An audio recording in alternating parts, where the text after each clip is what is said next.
Ünlü manken, şarkıcı ve aynı zamanda oyuncu Ece Gürsel, Uğurkan Erez ile Erol Albayrak'ın YouTube'da yayınlanan Şimdi Konuşmak Moda programına konuk oldu ve söyledikleriyle magazin gündemini hareketlendirdi. Çocukluk yıllarından başlayarak kariyerinin dönüm noktalarını anlatan Gürsel, hem samimi hem de cesur açıklamalarıyla dikkatleri üzerine topladı. Yaramaz bir kız çocuğundan disiplinli ve azimli bir kadına dönüşümünü aktarırken, izleyicilere hayatının perde arkasını da açtı. Programda sorulan sorulara açık yüreklilikle yanıt veren Gürsel, modellik kariyerine adım attığı genç yaşlarını hatırlattı. Televole kültürünün etkili olduğu dönemlerde, podyumlarda magazin basını için frikik verdiğini itiraf etti. Hatta kulislerde özel olarak frikik provaları yapıldığını söyleyerek, o yılların renkli ama tartışmalı atmosferini gün yüzüne çıkardı. Bu itiraf, moda dünyasının o dönemde nasıl bir medya düzeniyle şekillendiğini gözler önüne serdi. Söz dönüp dolaşıp özel hayatına gelince, Gürsel'in açıklamaları iyice dikkat çekti.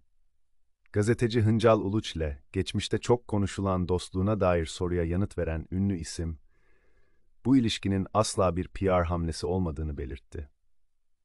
Bir kez daha dünyaya gelsem yine Hıncal'ı yol arkadaşı ve akıl hocası olarak seçerdim diyerek yıllar sonra bile o bağı koruduğunu vurguladı.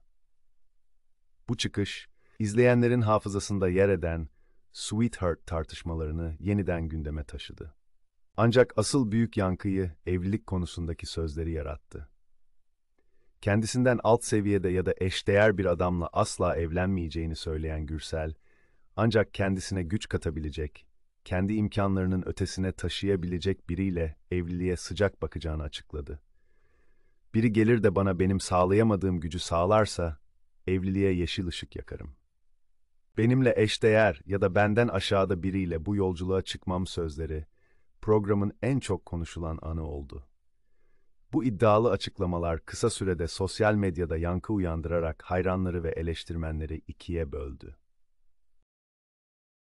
Ece Gürsel'in kariyer, dostluk ve özel hayatına dair bu çarpıcı değerlendirmeleri, Şimdi Konuşmak Moda programını bir magazin dosyasına dönüştürürken, izleyicilere de perde arkasını merakla takip ettikleri sahnelerin dedikodulu ayrıntılarını sundu.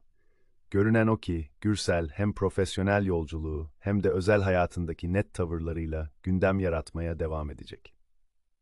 Kanala abone ol, videoları beğenmeyi unutma.